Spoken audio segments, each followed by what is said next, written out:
Hi, I'm the private man, but you can call me Andrew. I write about attraction and dating for post-divorce singles. I have a very popular blog, the link's below. Today we're going to be talking about the 5 noble rules of attraction and dating. And these rules are based on my observations, my research, and my experience. They're rules and guidelines, but I think they fit very well. So let's start with the most basic one, and also the most revolutionary one if we look at today's current progressive culture. That rule is men and women are different. Now this is revolutionary because there's an awful lot of common wisdom out there that says all sex-based behaviors, that is different behaviors of men and women or males and females, are based strictly on social influences, meaning that gender is a social contract. Well, first of all, I don't even like the word gender. I prefer the word sex in terms of men and women, male and female, boys and girls. We're different. We're born different. Our brains are different. Our bodies are obviously different. It stuns me when people say that gender is a social contract. You know, I'm not going to get naked in this video, but let's face it, I'm different than, say, if a woman were standing here. Our motivations are different. Our emotional response is different. The way we handle emotions is different. We have to come to grips with the fact that men and women are different. We're different on a biological level. We're different on so many levels. I'm quite frankly amazed the species can even reproduce. When we understand that men and women are different, we can also go into attraction and dating with a much more healthy attitude, is to embrace the differences between men and women. We shouldn't be turning men into women and women into men. That's ruining attraction and dating. It's making us confused. It's making us frustrated. It's making us angry. I read a lot of online dating profiles and I see that frustration. I see when women say something very, very negative about men. And honestly, and we're going to get into the second rule in about 2 seconds, and honestly embracing those differences means is that we can be more healthy about attraction and dating. So this brings us to the second noble rule of attraction and dating. The feminine attracts the masculine. Sounds kind of revolutionary, but it's true. Now, when I talk about femininity, I don't mean that in that weak sort of fainting couch kind of femininity where women are weak and incapable of looking after themselves. I mean the good, stereotypical, generalized feminine behaviors, that of nurturing, that of caring, that of empathy, that of emotional expression, that of emotional intelligence. These are all very good things. Now, the difficulty that women have is that they're working in the private sector. That's a primarily masculine environment, and they have to adopt masculine traits. And then during their commute home, they have to embrace their femininity. Too often they go home, and if they're dating somebody or they're involved in a serious relationship, they maintain those masculine behaviors and bring them into the house. Not a good idea. Women should be women. Women should be feminine. They should look feminine. They should act feminine. Now, this brings us to the third noble rule of attraction and dating. The masculine attracts the feminine. Kind of makes sense, doesn't it, based on the second noble rule?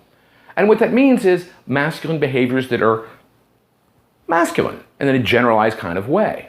Strength, resolve, even a bit of stoicism, controlling one's emotions, being true to one's word, building.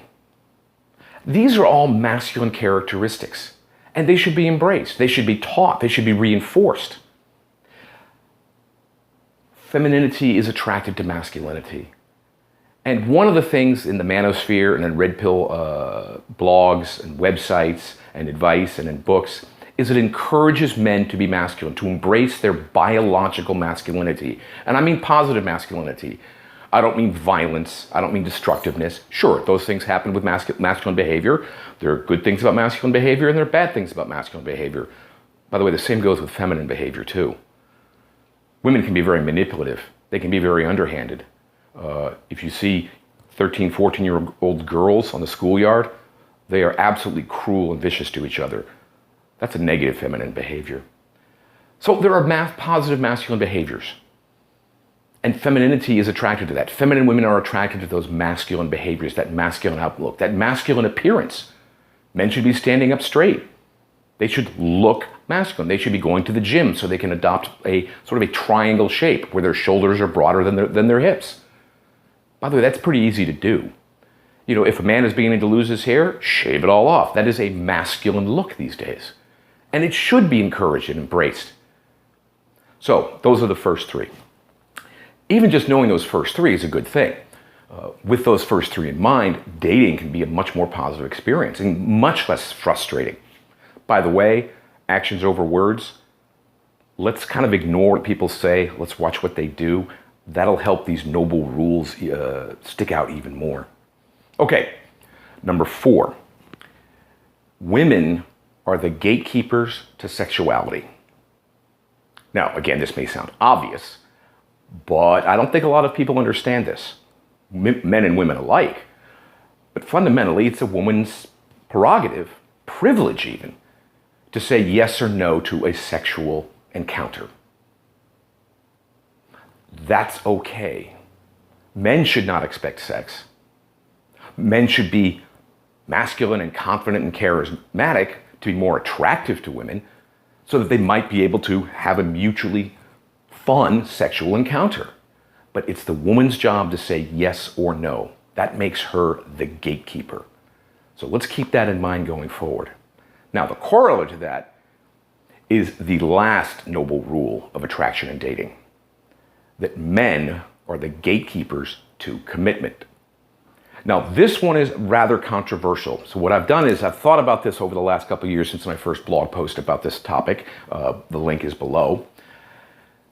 It's the top 20% of confident, charismatic, attractive men that are the gatekeepers to commitment. The other 80% of men tend to be invisible to women, completely and utterly.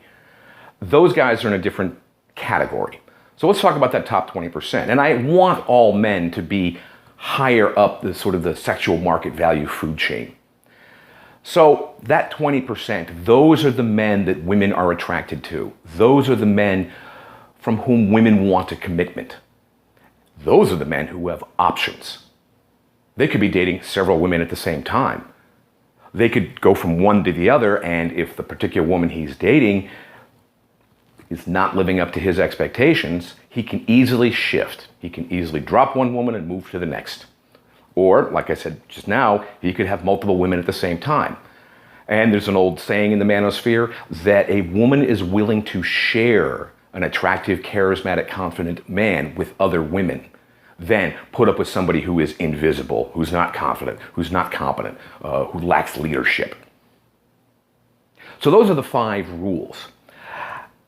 If we know those, understand them, and put them into practice as we go about our efforts to reach our relationship goals, I think we're all going to be a lot happier. I think we're going to be a lot more fulfilled. The problem lies in that there's a lot of quote-unquote conventional wisdom that pretty much says biology doesn't matter, that men should be more like women and that women should be more like men. This is wrong on so many levels. And it's hard to ignore those messages because they're everywhere.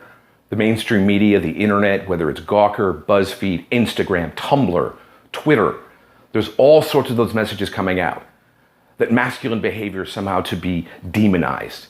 That feminine behaviors can be considered weak and negative. And this nothing could be further from the truth. And social expectations really can't have an impact on what happens between our ears. Our thoughts are very, very private. So let's keep that in mind. Let's keep these 5 rules in mind as we go forward.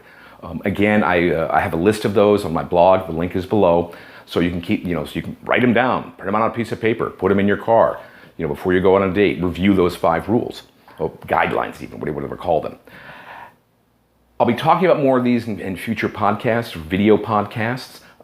If you like what you've heard and you want to hear more, I really appreciate your support. I do have a Patreon that's up and going. Also on my blog, there's a donate button via PayPal. I like the encouragement. I like comments. You can comment here on my blog because this is the first place that this YouTube is going to be published. Or you can go right to the YouTube source, and I've left all comments open. If you got questions, you have input, Please let me know. I look forward to it. I'm very grateful for you, my readers, and the folks watching this video. Thanks so much.